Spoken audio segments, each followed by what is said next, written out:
The day before, You want to stay here? Ray called and told me that You do so well. You stayed in the last one. Yeah. changed things a know. little bit. Then I didn't feel so bad about missing it. Yeah, that one, yeah. Good and Ray night. told us, once you withdraw it, you gotta start from scratch. Yeah. It wasn't like a continuance or anything, so. Yeah. Oh, well. That other one was interesting. I didn't realize off of Weymouth that that was like the way that ITT deeded those properties. Oh, You know, it was, you basically had to own two lots next to each other in order to build one thing. And, so it was pretty interesting. Yep. all right, it's 5:30. We're going to get started. Everybody ready? Irene, you ready? Yes. All right. Good evening. Welcome to the City of Palm Coast CMT Virtual Hybrid November 4th, 2020 Planning and Land Development Regulation Board meeting. Due to the current threat of COVID-19, the Planning and Land Development Regulation Board is meeting via a hybrid process as prescribed by the City Council. This meeting is being held in person with limited attendance as recommended by the Centers for Disease Control and by CMT virtual attendance. Notice that this meeting was going to be held by Communication Media Technology along with a physical location was posted on the city's website at least 5 days ago. The notice provided that those members of the public needing reasonable accommodation to participate in the meeting should contact the city clerk for assistance by noon on Monday, November 2nd, 2020. Access to this meeting is being provided via live stream on the city's website at www.palmcoastgov.com and 386-223-1690. Should technical difficulties arise, the chair will either recess or adjourn the meeting and advise of a time to reconvene or reschedule the meeting. If you're having problems connecting or need technical assistance, please call 386-986-2391. Public participation will work as follows. The chair will call for public participation. Those in physical attendance will be given the opportunity to address the PLDRB members by approaching the podium. When no further in-person attendees approach the podium, the chair will then call for public participation from callers that are on the line to address the board. For all callers, prior to calling in with your comments, if you are watching the meeting from our website, please mute your computer so when you call in with your comments, there is no interference. To participate via phone, please call 386-223-1690. You will need to hit *9 to raise your hand to provide your comments when you would like to speak during public participation. You will be acknowledged by being unmuted, and you will hear a message that you have been unmuted. Please begin by stating your name clearly and slowly for the record. You will have 3 minutes to speak. When there's 15 seconds left in your 3 minutes, you will hear a beep, and then at the end of your 3 minutes, you will hear another beep, and you will be muted at that time. You will not be disconnected from the meeting. All callers will have the opportunity to speak. Please be aware there may be a short pause as we switch to the next caller. Today is November 4th, 2020. It's approximately 5:30 p.m. Please rise and join me in the Pledge of Allegiance.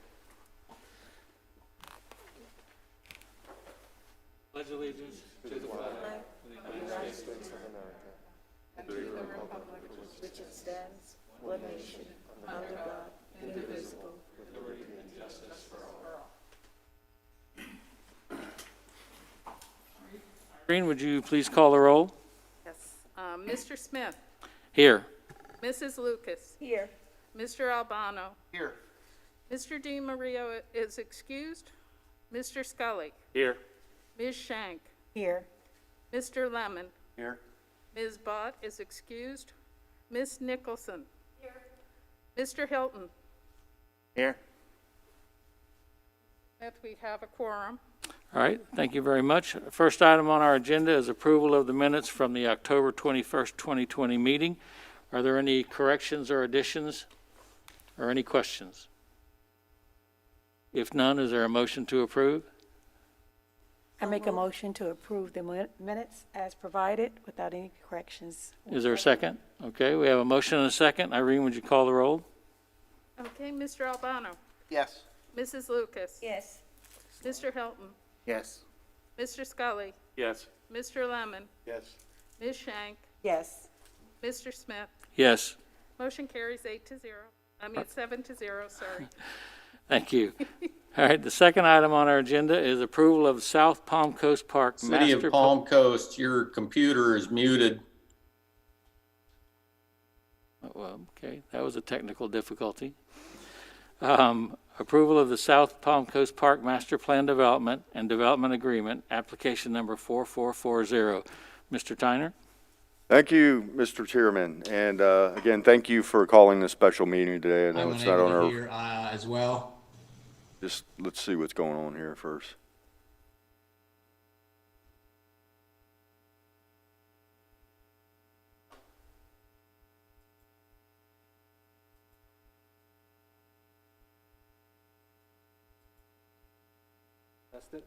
How are we doing? Can everybody that's listening online hear us now?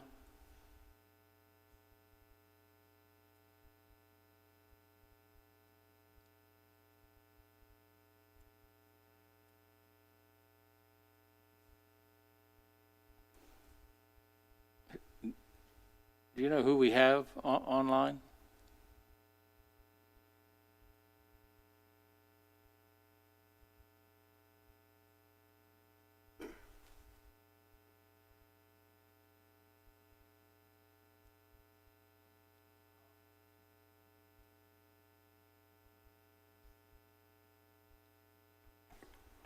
Are they able to hear us now?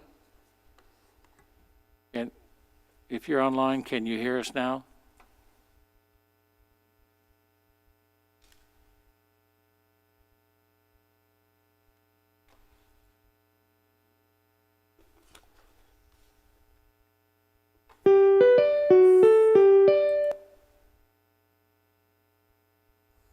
Testing, testing.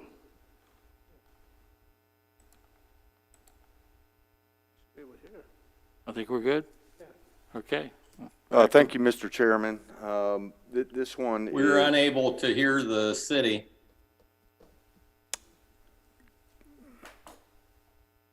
when I talk. Who's on the line? Great, they can't hear you. So it is, How do they know we're speaking? Yeah, I don't think they can hear us at all. Yeah, it is I believe it's the applicant the applicant. for the second item, Okay. or the third item. Rath, how many people are online? Did they?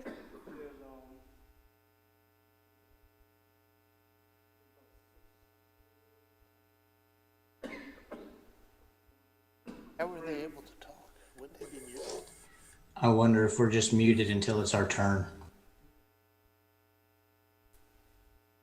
Who said that? No, because they should be muted now. We can hear them. They can't hear us. We can hear them. We can hear each other though, so I'm not sure we can't hear them. That seems to be the issue, but I don't know. How were they unmuted? Oh, something's wrong. I guess we'll see when they're done talking. You want to take a little recess while Yeah, we we figure need this to. out? Yep. All right, let's just take a recess for 5 minutes.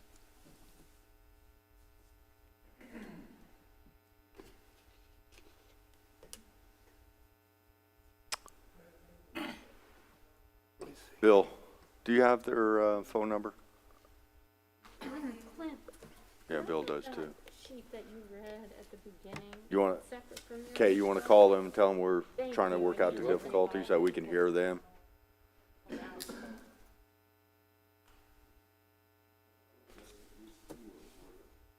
Yeah. Yeah, I'm sure. Something like that.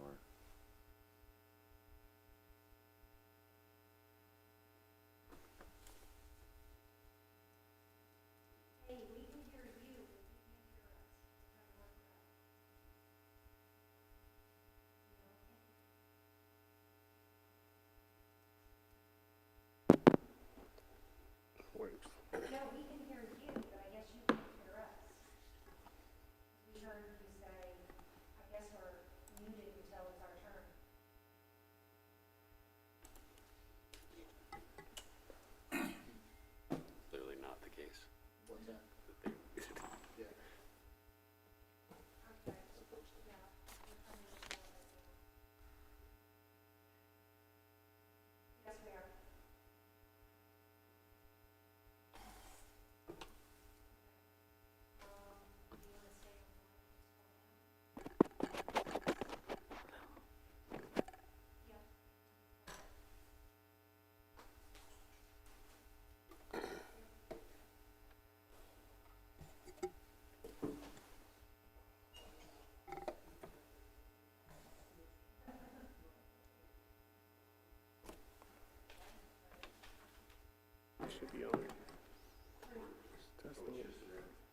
Yeah, it could be them. They're the second item anyway. Just have three on there? One more came in. Okay. Amir, Matthew, Steve.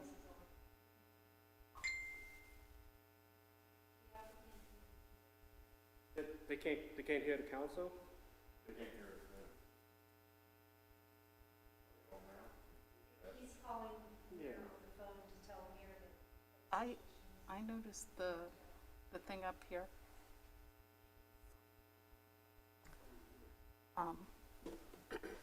The green when it's muted, it was not green. Oh, okay.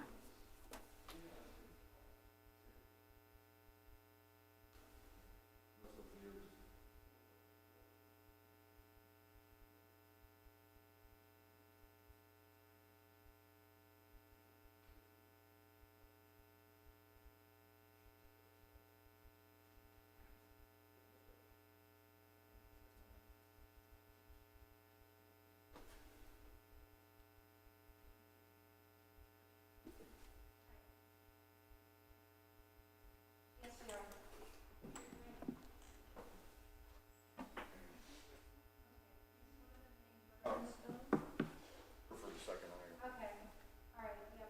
We've got Steve Burns, Amir, landscape architect, the engineer, and the buyer. Yeah, that's what I want to confirm. Yeah. That's just. Yeah, we might have to do that on the second one, but I just want to make sure there's no citizens or anybody else on the phone. We only have three, and that's three. Is that right, Rap? We only have three on the line, right? Yeah, yeah. Amir, Matthew, Steve Burns, and I'm not sure that. Three. Okay. Three? The wheelhouse. Okay. Well, then, they can, on the equal. Either works or doesn't. You want to go ahead and start back up I mean, we can do the first item, and then get them on the phone? just the applicant for the second Yes, item, guys. so we can Why arrange. can't they? Last thing these guys need. Right, exactly. Test 1 2. Testing 1 2. They can hear now? Okay. Feel bad for this guy. All right, we're going to go ahead and reconvene. Plugged in the mic. We'll go ahead and reconvene the meeting, and we are on item number 2, staff presentation. Thank you, Mr. Chairman, again. This is for a master plan development agreement. This is one of those properties that, and roughly around 2005, with the first city's initial rezoning of the city, this was actually zoned at one point called Village Center.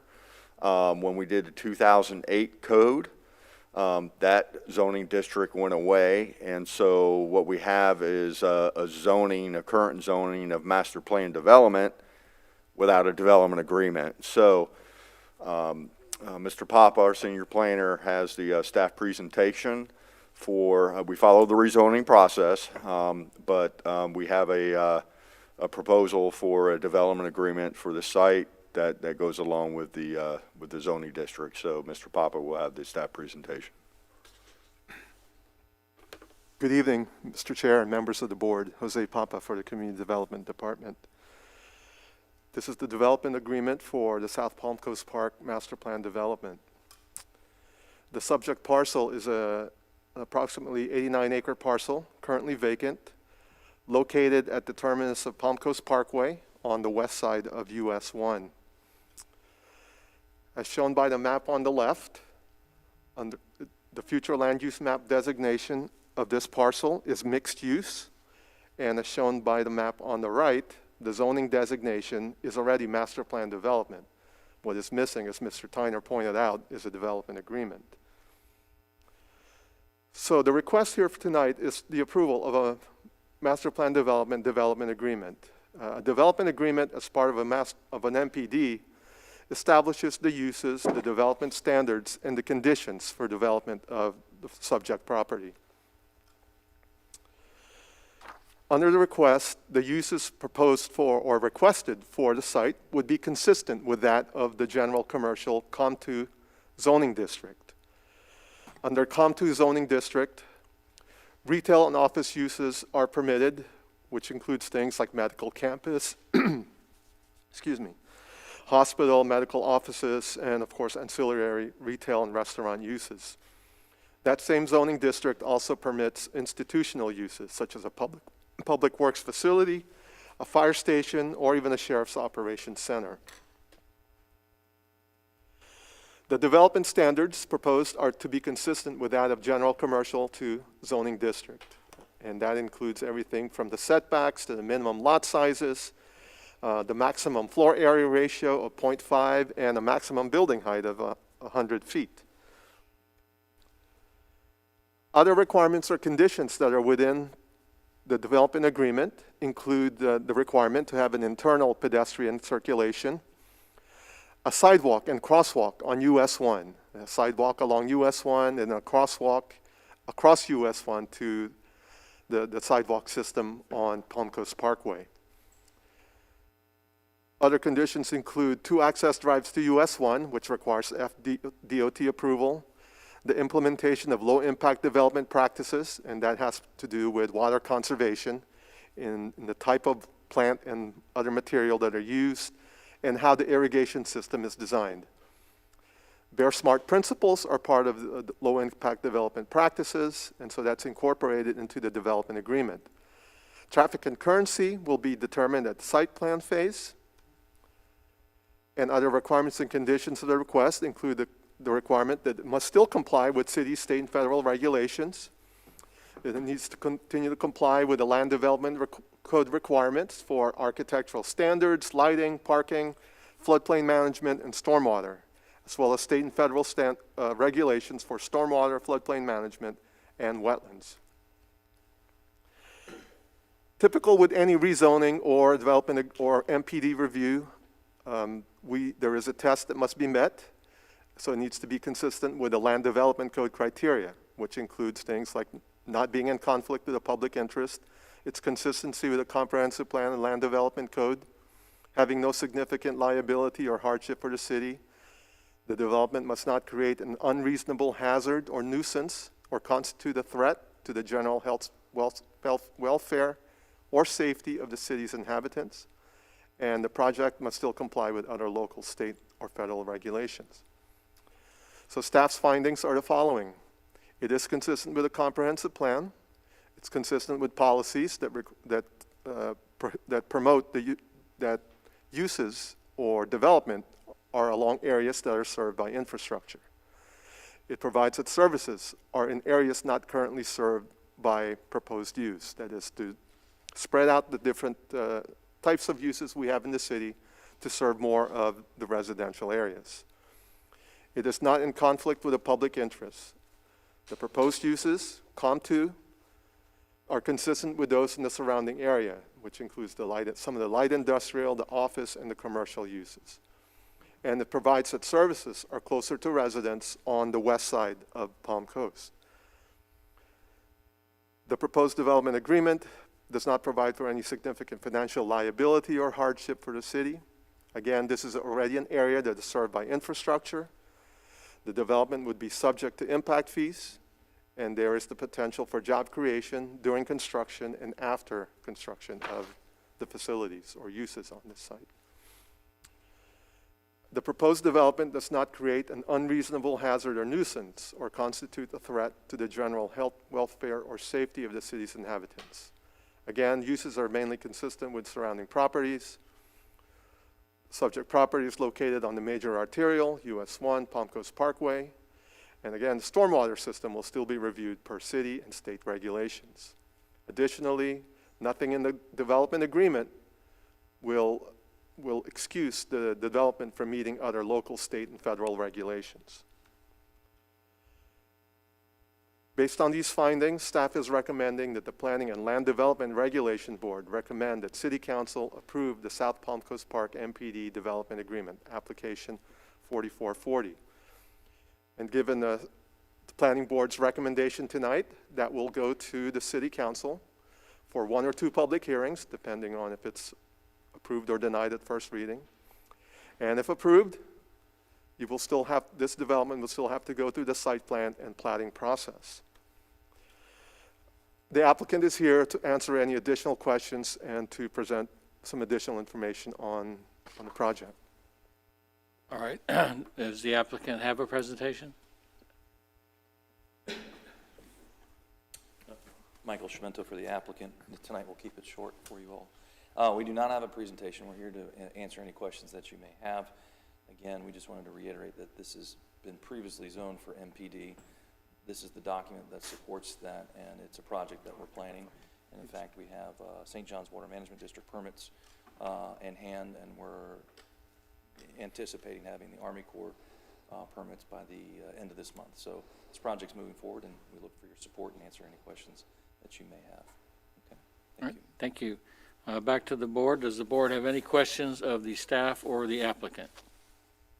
Okay. Good evening, Mr. Chimento. Good evening. Could you expand a little bit on the possibility for job creation with this project, and who would be guiding that or responsible for that, or how that might happen? I'm not able to discuss with you the potential users, plural, just because of contract issues, but we are hopeful that we will be able to place there multiple entities that would create a campus-style setting that would be both educational, medical, and then hopefully as that grows, there would be ancillary service businesses to support those jobs. I can't even answer or even speculate as to how many jobs it would start off with because we haven't gotten that far yet. But that is the current plan, and we should have some better optics and clarity on that within the next month or so. I'm sorry, that's about all I can really tell you with certainty. I just wanted to put that on the floor because, as you are aware, employment opportunities are critical in this city and at this time. Correct. And so we have young people that are coming out of our high schools, and I'm interested in what opportunities might exist for either internships or training or direct employment.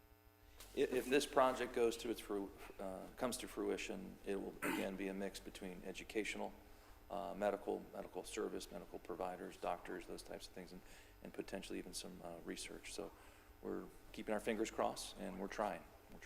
Thank you so much. You're welcome. Any other questions from the board? Yes.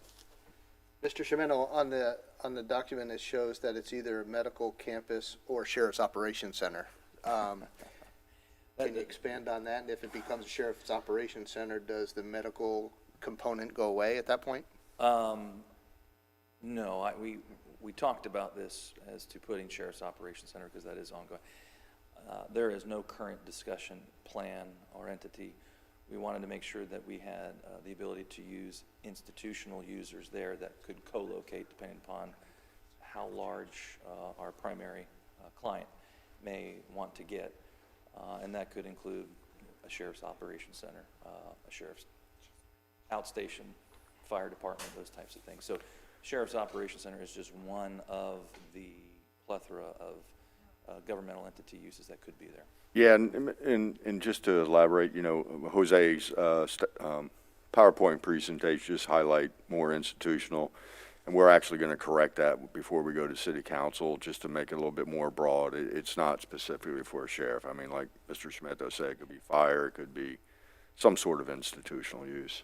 Yeah, we all understand that sometimes these things get out in the public, and we just want to make sure that everybody knows that there's no discussions about a Sheriff's Operations Center. They have a plan that is presently being developed over by the existing county. Thank you. Any other questions from the board? Just some of the maps show like Palm Coast Parkway. Looks like it extends over there and goes to Hargrove. Great, is that this being set up that would happen, or? No, this entrance off of Palm Coast Parkway and US 1 does not in any way extend into the existing development there that you referred to. We're kind of cut off by other owners as well as wetlands. That doesn't mean it's not a good idea, and maybe that would be looked at some time in the future. And we also know that west of the railroad tracks, there's lots of land that maybe in 50 years, 100 years. So we're leaving that open, but there is no direct connection to any of that. Any other questions? All right, hearing no more questions, we will open the public comment. This is a public hearing. If you wish to speak, please come forward, state your name and address for the record. You'll have 3 minutes to speak. Does any member of the public wish to speak at this time on this matter? Do we have anybody online? Or nobody online? I'll ask again, any member of the public wish to comment on this matter? All right, we'll close the public hearing and come back to the board for consideration or a motion. I make a motion to approve it as submitted. All right, we have a motion to approve. Is there a second? Second. Okay, we have a second. Irene, would you please call the roll? Mr. Albano, Yes. Mrs. Lucas, Yes. Mr. Hilton, Yes. Mr. Scully, Yes. Mr. Lemon, Yes. Mr. Shank, Ms. Shank, I'm so sorry. Yes. Thank you. Mr. Smith, Yes. we have the motion carries 7-0. All right, thank you very much. I will move on to item 3. Item 3 is the Checkers Landscape Betterment Plan and Technical Site Plan Tier 1, application 4479. Mr. Tyner, who will make the staff presentation? That would be Senior Planner Mr. Hoover. This is a site located north on Old Kings Road for a Checkers. It is... Hold on. Yep. They can't hear us again. Okay, we only got 3 online, correct? And that's them 3, so let them call in here. We can hear you now. Okay. I can hear. Okay, All right, great. I'm just gonna leave that there just in case. So, Mr. Chairman, it's a very small lot, and, we've had over the years folks interested in this lot, and finally we were able to make this site plan work with a Checkers. Checkers is typically a pretty small building, fast food type restaurant.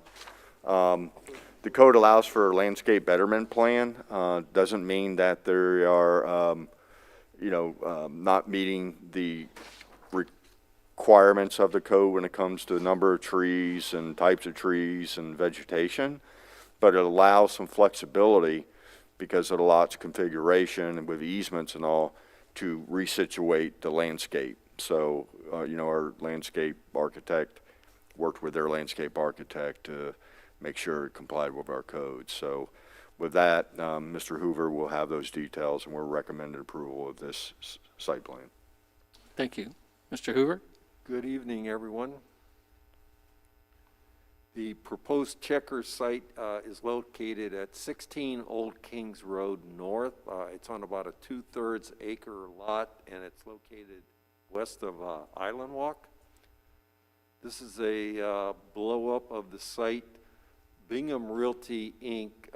Is the applicant in this case. They've submitted a technical site plan with a landscape betterment plan for a Checkers drive-through restaurant. Even though it's a tier 1 technical site plan that normally staff reviews internally, because it has a landscape betterment plan, the process is basically similar to a tier 2, which requires review and determination by the planning board. This is the future land use map. You can see it's in a sea of red, and all that red area is mixed use. You can see a little yellow, and that would be the residential area. This is the zoning map, and you can see the site's red, which is COM2 or general commercial. Everything around it is general commercial except for the PSP area to the northwest. That stands for public, semi-public, and it's actually a shared stormwater pond that actually takes in the project's stormwater as well as the other commercial properties right next to it there. The restaurant is shown in the red there. It's the building's only 954 square feet. Old Kings Road is at the south side of the site, and then Palm Harbor Village Way North is on the east. The traffic primarily goes counterclockwise in this case, and on the north side of the site, we have 2 menu order boards. They drop down into one pickup window, and then there's a bypass lane on the left side of the screen, and you can see an outdoor patio area southeast of the building. Another thing I want to point out, there's 2 cross-access points that serve the property. So there's a Dollar General to the west, and the cross-access points, the southerly one at the bottom of the screen, it not only serves Dollar General, it keeps on going and serves a couple more properties. So that'll come in handy if any of those people want to swing over here for to visit the restaurant without getting onto Old Kings Road. The cross-access to the north primarily serves the back of Dollar General, so I think it's primarily for truck deliveries and things like that. So anyway, that really limits the site on trying to get everything to fit. These are the site development standards from the Land Development Code. In the top 5 are from the General Commercial or COM2 district. The minimum site area for a commercial project is 20,000 square feet. In this case, it does meet it. It's at 28,550. The maximum impervious surface ratio, which includes the building, sidewalks, and paved area, is 70%. They're at 59%. Maximum floor area ratio is 30%, and they're only at 4%. Maximum building height is 50 feet, and they're only at 16 feet 4 inches. The setbacks range from 10 feet to 25 feet. They're meeting all the setbacks at least by double, anywhere from 25 to 119 feet. The parking and the stacking are in Chapter 5, Transportation section of the Land Development Code, which some of you may have helped us amend a couple years ago. The minimum parking is based on 1 per 50 square feet for fast food restaurants, and that's of the building area open to the public. In this case, the only place that's public are 2 restrooms that serve customers, and then there's an outdoor seating area where the parking is based on 1 per 75 square feet. So altogether, they need 11 parking spaces, and they're providing 13, including 1 for disabilities. Stacking is also required for drive-through restaurants, and it's 9 spaces. It starts behind the pickup window, so it's actually 10 feet behind the window. So we figure the car at the window is going to take up about 10 more feet with 10 feet in front, let's say. So they do have the 9 stacking. So they do meet all these site development standards. And I've got 3 slides in here that sort of sum up the criteria for a landscape betterment plan. And in essence, the applicant needs, they have the option of doing this basically on any project, but it still has to have the same quality of required plants and the same amount of landscaped area. But the location can be relocated to design around the project. In essence, what staff found was that the small site, because a typical commercial outparcel is usually at least 0.9 acre, the small site area and the 2 cross-access easements really make it difficult to even fit the small restaurant there, and also the required landscaping. The applicant's landscape architect worked with the city, and they shifted some of the landscape buffers around. They've also relocated some of the required foundation plantings around the building. They moved those to other areas. In essence, the city's landscape architect reviewed this and found that it did meet all those standards, and including the number of plants, the quality of plants in the planting areas that was just relocated. So the second criteria requires that the applicant provide at least 2 landscape hardscape features not otherwise required in the code. And in this case, they're tying into the sidewalk along the north side of Old Kings Road, and they're putting a bench and planter out there, as well as the bicycle parking that would serve the restaurant. So staff felt that was pretty good because it would not only serve customers, but it could serve pedestrians or bicyclists going along Old Kings Road. This is the last criteria, and basically it says the planning board may approve these if the project, as proposed of the landscape betterment plan, will provide at least as much public benefit, screening from rights-of-way and adjacent properties, and aesthetic appeal as if the landscaping standards were strictly followed in the LDC. Planning staff's reviewed the landscape betterment plan in detail and determined the proposed changes from the and deviations from the city's landscape standards will meet these criteria. The applicant's landscape architect will explain during their presentation the strategies they specifically used in meeting the criteria described in the previous 3 slides. This is the front building elevation. So if you're on Old Kings Road, right out in front, you can see the where the vehicle is. That's the pickup window. To the left of that would be the bypass lane. And to the right, you can see the patio area. So this would be a view from the southeast, and it gives you a better view of the patio area. And then this is a view from the side street from the east, how it would appear. The technical site plans are analyzed for 5 review criteria from section 2.0505 of the Land Development Code.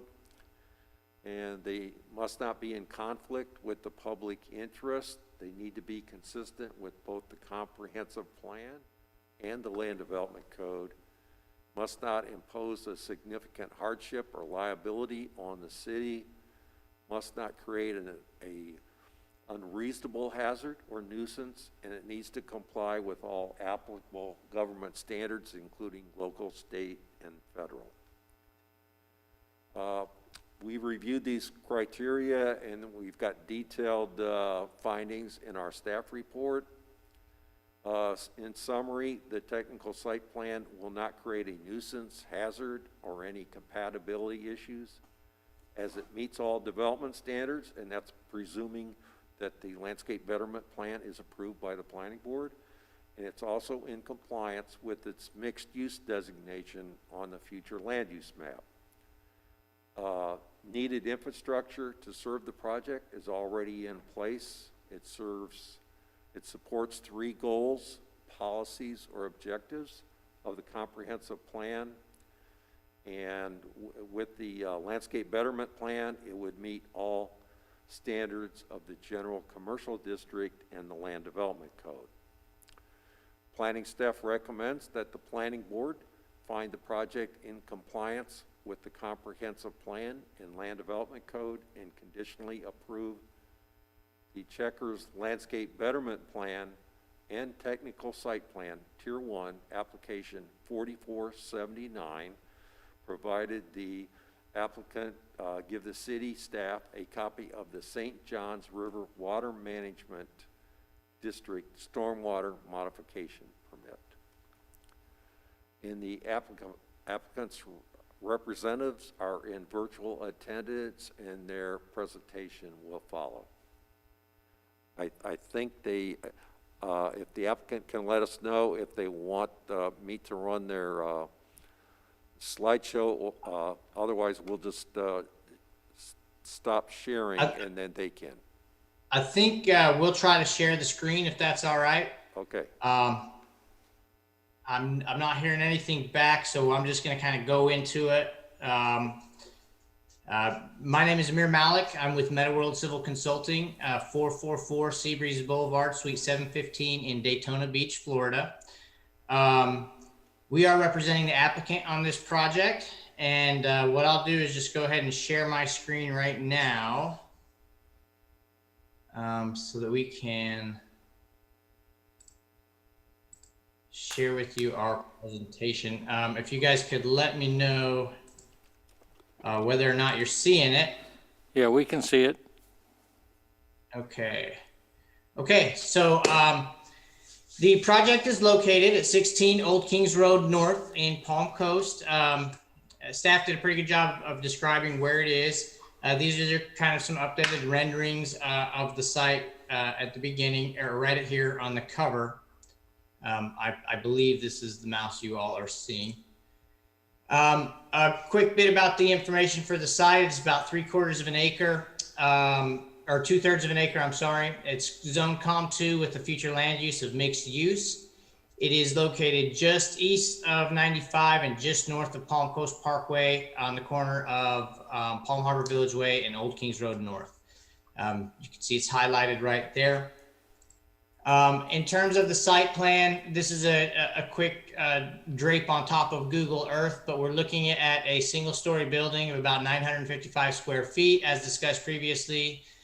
We have the dual order drive-through and outdoor seating. We meet the ADA requirements with parking and accessibility. We meet the bicycle parking spaces, and as staff had mentioned, we basically meet all of the requirements aside from two deficiencies in the land development code, which really are just a function of the space that was available on this site. So those two are LDC 110302A1, which requires 4-foot foundation plants around 70% of the building, and it would require 8 feet on Old Kings Road frontage. And then there is LDC 110305C, which requires 2 shade trees along the western buffer, specific to this project. It's 2 shade trees along the western buffer, which we're not able to accommodate due to the situation spacing on the site. In terms of what we're doing to mitigate the 2 requirements that we cannot meet, we have the landscape betterment plan, as was previously discussed a little bit. This is kind of a close-up of it. What we've done is along the Old Kings Road frontage, we weren't able to provide the 8 feet, but we did provide the 6 feet.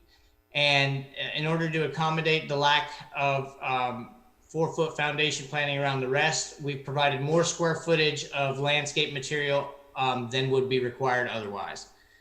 In terms of the 2 shades trees along the western buffer that we weren't able to accommodate, again, there's already landscaping there, so there is some, some items that are there, but we moved the shade trees to the eastern buffer basically to make up for it.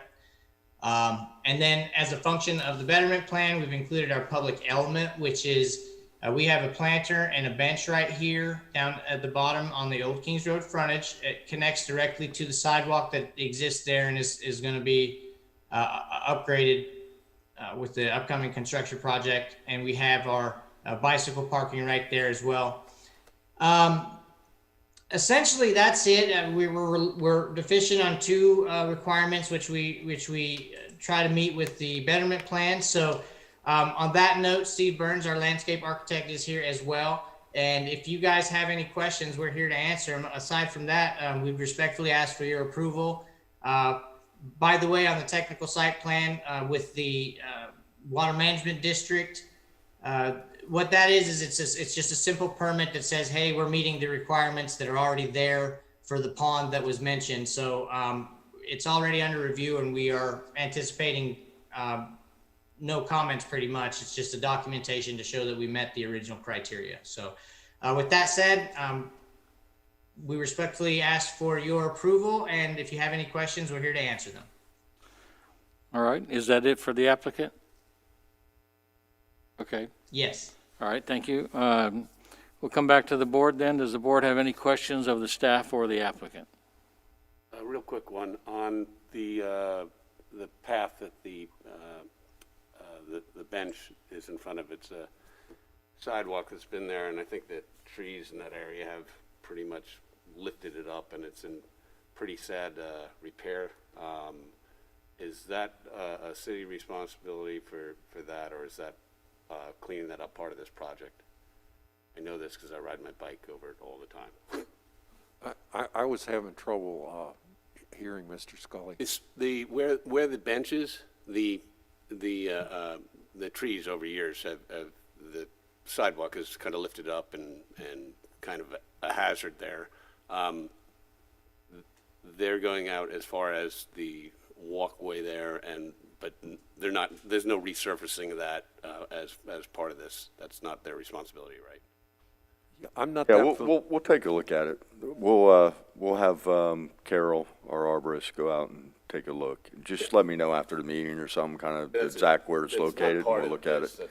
Yeah, it's not part, that's in our right of way. All right. Well, and I think that goes along with my only question is the city's widening of Old Kings Road North, that this doesn't inhibit that in any way at all? No, we actually incorporate as part of the review process, anything on Kings Road. They had plans ahead of time to see what the widening project is, to coordinate both projects. All right. Any other questions from the board?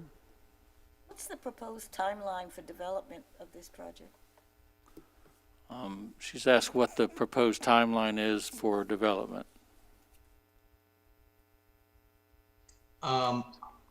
I believe we have the Binghams here who could answer that, but I believe we're trying to get under construction here right at the very beginning of the year. Okay. Any other questions? All right. This is a public hearing, so we will open the public hearing. Is there any member of the public who wishes to address the board on this matter? All right, seeing no one approach, is there anybody online? All right, no one online. So I'll ask one last time, is there any member of the public that wish to discuss this with the board? All right, seeing no one, we will close the public hearing, come back to the board for consideration. Does anyone have a motion? Yeah, I move that the planning board recommend the city council conditionally approve the Checkers Landscape Betterment Plan, Technical Site Plan Tier 1, Application 4479, and that condition is providing the city with the St. Johns River Water Management District stormwater modification. All right, thank you. Is there a second? Mr. Chairman, I'm sorry. Okay. I'm really sorry to interrupt, but this wouldn't go to city council. This would be final determination by planning board for your recommendation. Yeah, this is only at the planning board because of the landscape betterment plan. Okay, sorry about that. So it's that we conditionally approve, the planning board conditionally approved the Checkers Landscape Betterment Plan, Application 4479 as written. Right. And there was a second? There is a second, yes. Okay, thank you. All right, Irene, would you call the roll? Mr. Albano, Yeah, excuse me, yes. Mrs. Lucas, Yes. Mr. Hilton, Yes. Mr. Scully, Yes. Mr. Lemon, Yes. Ms. Shank, Yes. Mr. Smith. Yes. Motion carries 7-0. All right, thank you. That's all that's on our agenda. Mr. Tyner, do you have anything that you want No, to talk about? again, I just appreciate Mr. Chairman calling for this special meeting, because of COVID, we had a backlog. So I think, after tonight's meeting, we'll have our meeting, the third Wednesdays of the month, and appreciate that. All right. That's it. Is there a motion to adjourn? I'll make that motion. A second? I can make that one. Several motions and seconds. Okay. Irene, would you call the roll? Mr. Albano, Yes. Mrs. Lucas, Yes. Mr. Hilton, Yes. Mr. Scully, Yes. Mr. Lemon, Yes. Ms. Shank, Yes. Mr. Smith. Yes. We are adjourned. All right, thank you. We're adjourned. Thank you. Nice seeing Andrew, you, I'll Greg. see you next time. I look forward to talking to you. Yes, ma'am.